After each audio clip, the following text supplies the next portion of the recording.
morning and welcome to Canada. On today's journey, I'm going to be showcasing some of the best that Banff and Jasper National Park have to offer. So a lot of times in these videos, I'm doing long hikes or long miles in one day, but today is actually going to be very different.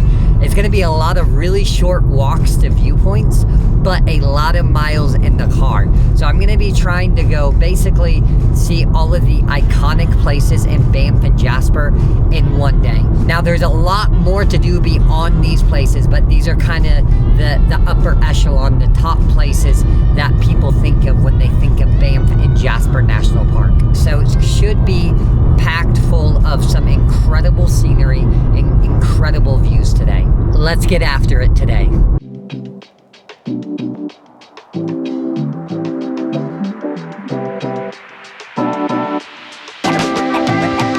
Stop number one today is Peyto Lake. This is a nice little pretty lake right off of the main road, so honestly you don't have to go far to get here. I slightly hiked down like 25 feet to get right next to the lake.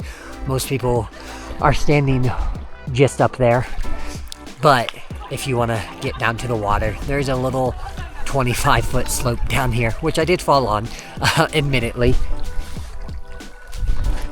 But other than that, we're good. So first stop, very, very pretty.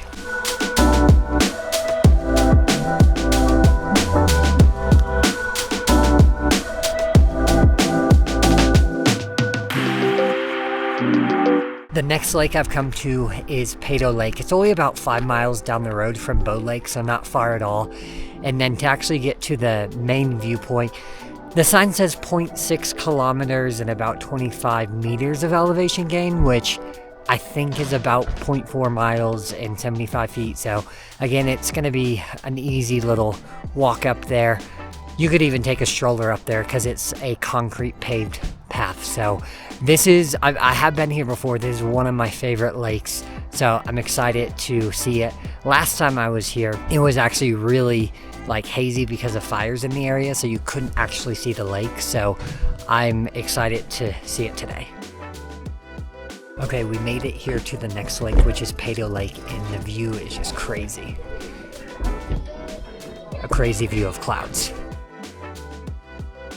You know, it's kind of funny. Last time I was here was 6 or 7 years ago, and there was so much haze from forest fires that you couldn't see the lake.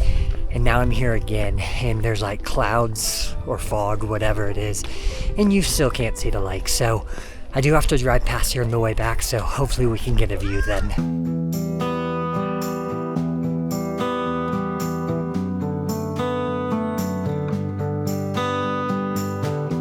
Okay, so I have currently stopped at this area called Panther Falls, and I don't think this is even a real trail, but I just hear waterfalls, and so I'm kind of chasing waterfalls at the moment.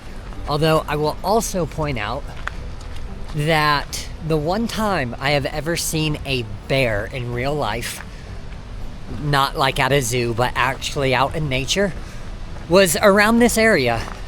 And so I'm a little cautious, but at the same time trying to get over to this waterfall.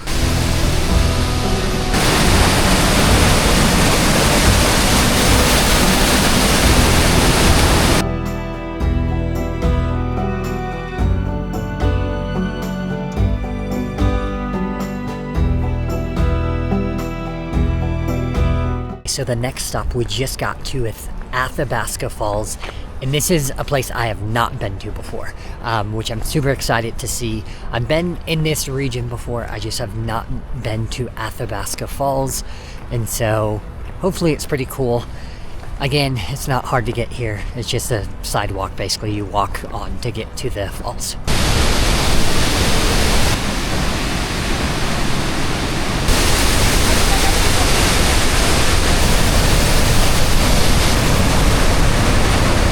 I just finished up at Athabasca Falls, and I will say, it is really, really cool. My biggest problem with it though is there's just so many people, and there's only like so much space to like get to some of the really cool viewpoints. So you basically stand in line to take pictures and videos, and that's not my cup of tea. Like, I'd rather be out in the middle of nowhere exploring without people around. So it is really cool to see, and it's worth coming to, especially if you're in the area. But that would just be my biggest complaint with the area. This next stop we are at now is Sunwapta Falls, and I'm super excited about this one. So I've seen a lot of really cool photos of this one, and I think I can kind of climb around and explore a little, which I really love to do when I'm at waterfalls. So hopefully this one isn't quite as gated off, if you will, or fenced off as Athabasca Falls was, but I guess we shall see here in a minute.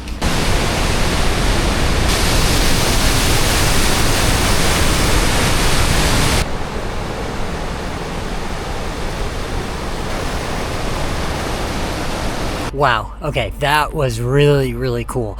So kind of similar to Athabasca Falls, there is a area that's fenced off where most of the people are, but there's another area I was able to climb down, and that was way cooler, getting next to the river. Basically no one was there. Honestly, if I had more time than I did today, I would have loved to just hike up that river for quite a ways and just explore. I mean, it was seriously so cool. The only bummer was it is cloudy, and so there's these awesome peaks that are behind the falls and the river that you couldn't see today, but nonetheless, it is still really, really cool.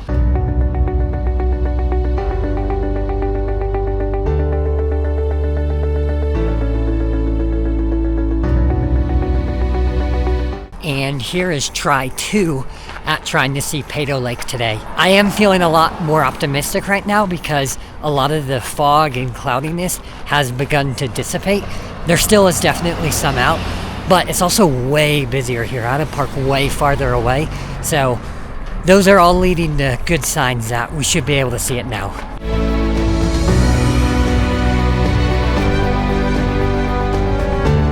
Made it to the top. The view is awesome. However, there's so many people up there, so I'm kind of going off the beaten trail right now, just going through the forest, trying to get to a clearing where I can get a view without a million people around. Okay, so I was able to hike down just a little ways, and I found a much better spot in terms of no one's down here, so I'm by myself. The view isn't quite as great because there's some trees that are slightly in the way, but it's still pretty fantastic. And you can probably see behind me just all those people up there. You can barely see them from here, but there's basically a overlook spot, and that's where everyone congregates. But to get down here took a little bit of climbing, but yeah, this I just can't even express how blue this water is. Like, it's literally insane, crazy. Again, I wish I had more time because I'm very tempted to figure out a way down to the lake. There's not a real trail. You just have to kind of bushwhack to get down there. I just don't have the time to do that today. So that's one of the downsides to trying to see all these different places in one day, is you don't have quite as much time at each individual spot, but it's still worth it in some regard, at least, to see all the different things. Alright, so I am about to embark on my final 2 stops of the day. I'm going to go to Lake Louise and Moraine Lake. Now, to get over there, I have to ride a shuttle to Lake Louise first, and then I'm going to ride a shuttle from there to Moraine Lake, and then back to this parking lot. So hopefully it's not overly crowded. That's my biggest concern, because these are probably the 2 most popular.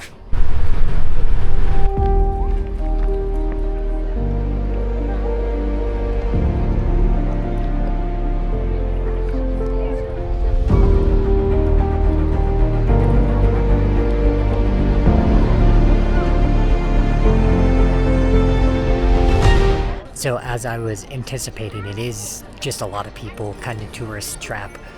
I mean, it's absolutely beautiful, so you definitely need to come here. I wish I had more time, again, where there's a hike. I believe it's called like the Beehive Loop, something like that, but it's like way up there, and you get this really cool view looking back over the lake, and definitely way less people. So that would definitely be a fun thing to do when you are at Lake Louise.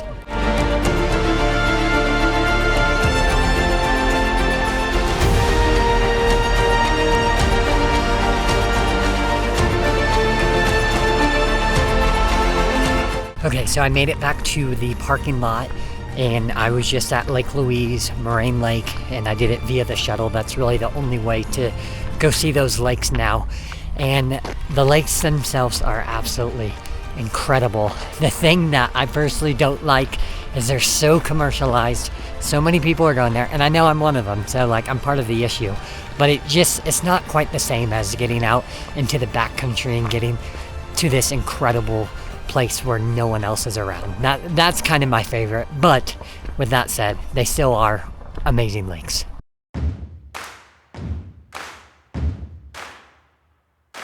So that's going to wrap up our day here in Banff and Jasper National Park up here in the Canadian Rockies. My final thoughts and takeaways from today is that it was a lot of driving. I'm talking about 8 hours or so of driving just within Banff and Jasper National Park to see all of the things that I saw today. So I would absolutely recommend you take more time and really stay at these places a little bit longer if possible. Although it was a lot of driving, I would also say it's some of the most incredible, beautiful terrain that you've ever seen.